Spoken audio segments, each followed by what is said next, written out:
صحابہ کرام رضی اللہ عنہم اجمعین نے عرض کیا، یا رسول اللہ صلی اللہ علیہ وسلم، یہ قربانیاں کیا ہیں؟ فرمایا تمہارے باپ ابراہیم کی سنت ہے۔ عرض کیا کہ اس میں ہم کو کیا ملے گا؟ فرمایا کہ ہر بال کے بدلے میں ایک نیکی۔ عرض کیا پھر اون کے بدلے میں کیا ملے گا؟ فرمایا کہ اون کے ہر بال کے بدلے میں ایک نیکی ملے گی۔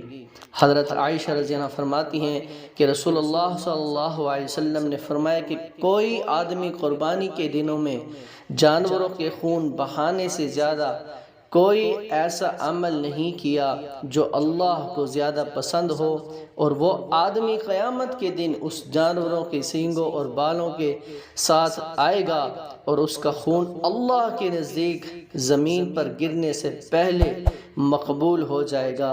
لہٰذا ان قربانی کے جانوروں کو اچھی طرح پالو۔